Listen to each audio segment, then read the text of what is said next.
వీక్షకులందరికీ నమస్కారం. అందరికీ నూతన ఆంగ్ల సంవత్సర శుభాకాంక్షలు. 2026వ సంవత్సరం జనవరి నెల మీనరాశి వారికి అద్భుతమైనటువంటి కాలాన్ని ఇవ్వబోతూ ఉన్నది. దీర్ఘ సంచార గ్రహాలు ప్రతిదీ ప్రతికూలంగా ఉన్నది. అయినప్పటికీ కూడా అంటే ఏలినాటి శని ఉన్నా, రాహు బలం లేకపోయినా, అర్ధాష్టమ గురుడు ఉన్నప్పటికీ కూడా పంచగ్రహ కూటమి అనేటువంటి రూపంలో మీనరాశి వారికి అదృష్టం తలుపు తడుతూ ఉన్నది.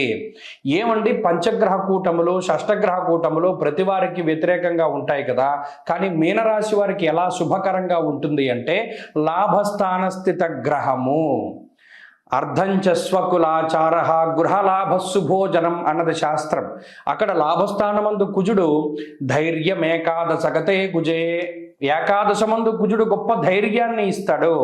లాభస్థానమందు రవి అర్ధంచ స్వకులాచార, కుల ఆచారాల్ని పాటిస్తారు. అంటే ఇక్కడ దేశాంతర వాసాన్ని సూచిస్తున్నది లాభస్థాన స్థితి గ్రహస్థితి. అంటే ఇటు నుండి అటు, అటు నుండి ఇటు ఎవరైనా ఇంటర్నల్గా దేశం దాటి వెళ్ళాలి అంటే గేట్లు ఓపెన్ చేస్తోంది గ్రహస్థితి లాభస్థానం. అంతేకాకుండా గృహలాభ శుభోజనం, ఇంట్లో శుభ కార్యక్రమాలు జరగడం, పండగ వాతావరణం ఉండడం, డబ్బు సంపాదించడము. ఇక్కడ ప్రధానంగా లాభస్థానము అంటే ఆర్థిక లాభాన్ని, అలాగే సంతాన లాభాన్ని, కుటుంబ లాభాన్ని ఎక్కువగా సూచిస్తూ ఉన్నది. అంతేగాక కుజుడు లాభస్థాన స్థిత గ్రహంగా ఉన్నప్పుడు సంతోషమర్ధలాభశ్చ అన్నాడు. సంతోషంతో కూడి ఉన్నటువంటి ఆర్థిక లాభం అంటే మనం ఏదో మన దగ్గరున్న వస్తువు అమ్ముకునో, తాకట్టు పెట్టుకునో డబ్బు సంపాదించుకునే పరిస్థితి కాదు. సంతోషంగా డబ్బు సంపాదించుకునేటువంటి పరిస్థితి. టీఏడిఏలు వస్తాయేమో, ప్రమోషన్లు వస్తాయేమో, లేకపోతే మనం అనుకున్న చోటికి ట్రాన్స్ఫర్లు అవుతాయేమో, పదోన్నతి జరుగుతుందో మనకు అనవసరమైన విషయం. అక్కడ గ్రహస్థితి ఇచ్చేటువంటి ఫలితం అది. దాన్ని అనుభవించగలిగేటువంటి శక్తి ఇప్పుడు మీనరాశి వారికి ఉన్నది. ఇది చాలా అనుకూలం. ఎందుకంటే మీనరాశి వారి పరిస్థితి ఎలా ఉందంటే, చాలామంది షుగర్ కేన్ జ్యూసులు తాగుతూ ఉంటారు. చెరుకు గడని దానిలోకి పెట్టి బయటికి తీస్తే ఎలా ఉంటుంది? పిప్పైపోయినటువంటి వాతావరణంలో ఉన్నారు మీనరాశి వారు. ఆనందం లేదు, సంతోషం లేదు, సుఖం లేదు, ఏమీ లేనటువంటి పరిస్థితి. ఆఖరికి జుట్టు కూడా రాలిపోతూ ఉన్నది, అందవిహీనంగా మారిపోతున్నాం, ట్యాన్ పట్టేస్తోంది, శరీరం బరువెక్కిపోతోంది. ఇవన్నీ దేని లక్షణాలు? గ్రహస్థితి. శనేశ్వరుడు నెత్తి మీద కూర్చున్నప్పుడు ఎవడు ఏం చెప్పినా మనకి మంచి వినబడదు. ఒరు బాబా అలా వెళ్ళకరా అంటే అలాగే వెళ్తారు, బురదలో పడిపోతారు. అక్కడ బురద ఉందిరా వెళ్ళొద్దని చెప్పేలోపు నువ్వు వెళ్ళిపోయావురా. అదో రకమైన ఈగో ప్రాబ్లమ్స్ వస్తాయి. కాబట్టి వీటన్నిటి నుండి బయటపడడానికి సావకాశాన్ని ఈ గ్రహస్థితి ఇస్తుంది. మీనరాశి వారికి మంచి రోజులు వచ్చాయి. కొత్త సంవత్సరంతో కొత్తగా ప్రారంభించడానికి ఈ కొత్త నెల మీకు అవకాశాన్ని కల్పిస్తూ ఉన్నది. కాబట్టి ఇది అద్భుతమైనటువంటి కాలము.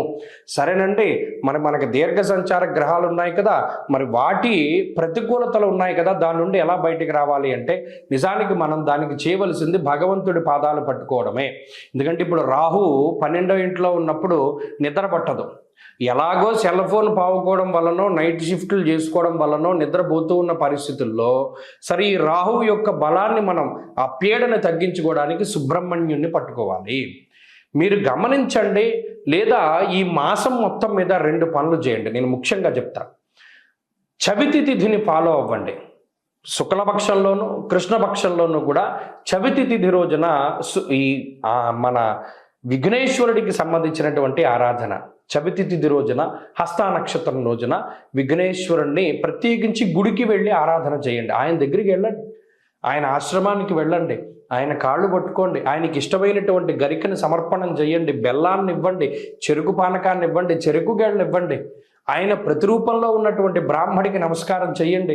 ఇవన్నీ ఆయనకి సమర్పించండి. చక్కగా విఘ్నేశ్వరుడికి మంచి జరుగుతుంది. కార్య విఘ్నాన్ని ఆయన నివారించగలుగుతాడు, వంశవృద్ధిని కలగజేయగలుగుతాడు, బుద్ధి ప్రచోదనం కలిగించగలుగుతాడు, బద్ధకాన్ని వదిలిపెట్టేలా చేస్తారు, శరీర సౌందర్యాన్ని కాపాడేటువంటి విఘ్నేశ్వరుడు మీకు అనుకూలంగా ఉంటారు. ఈ కొత్త సంవత్సరంలో అందరికీ ఆయురారోగ్య ఐశ్వర్యాదులు కలగాలని, పరమేశ్వరుడి యొక్క అనుగ్రహం ఉండాలి అని, అలాగే ఈ సంవత్సరంలో ఏర్పడేటువంటి దేశారిష్ట యోగాలు, దుర్భిక్ష ఉల్కాపాతాలు లేదా మరేతరత్ర దోషాదుల వల్ల ప్రజలు ఏ రకంగానూ ఇబ్బంది పడకూడదు అని చెప్పి మనస్ఫూర్తిగా భగవంతుడిని మరొకసారి ప్రార్థిస్తూ నూతన సంవత్సరంలో, ఈ ఆంగ్ల సంవత్సరంలో మొట్టమొదటి నెల జనవరి నెలలో ఉండేటువంటి గ్రహస్థితిని మనం పరిశీలిద్దాం. ముఖ్యంగా ఈ నెలలోనే పంచగ్రహ కూటమి అనేటువంటిది సంభవించబోతూ ఉన్నది.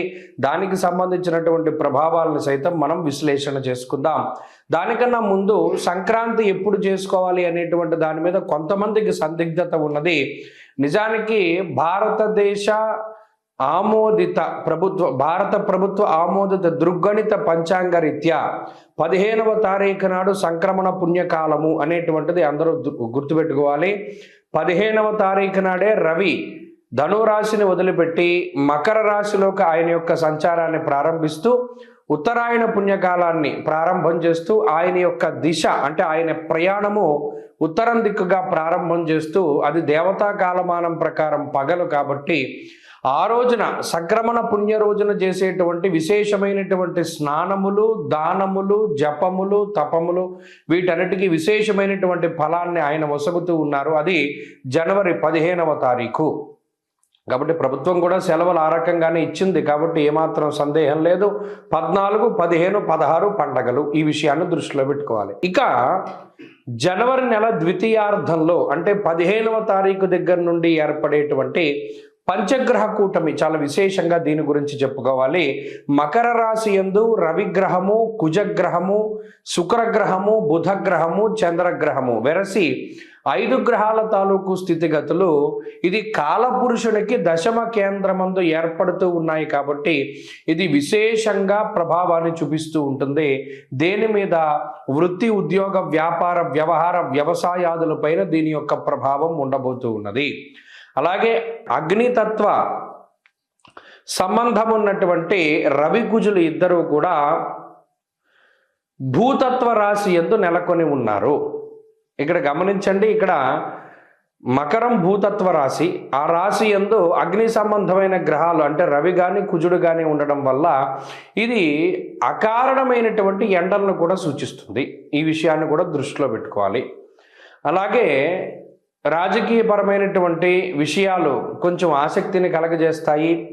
భూ సంబంధమైనటువంటి లావాదేవీలు అవి కూడా కొంత వెనకబడుతూ ఉండేటువంటి విషయాలను మనం దృష్టిలో పెట్టుకోవాలి. ఏదైనా ఉద్యోగాదుల మీద ప్రభావంగా ఈ విషయం ఈ రవికుజులు అలాగే బుధ, శుక్రులు, చంద్రులు కలిసి ఉన్నటువంటి స్థితి ప్రధానంగా అది ప్రభావాన్ని చూపెడుతూ ఉంటుంది. కాబట్టి ఈ కూటమి పంచగ్రహ కూటమి 12 రాశుల పైన ఏ విధమైన ప్రభావాన్ని చూపెడుతుంది అనేటువంటిది మనం క్లుప్తంగా తెలుసుకునేటువంటి ప్రయత్నం చేద్దాం.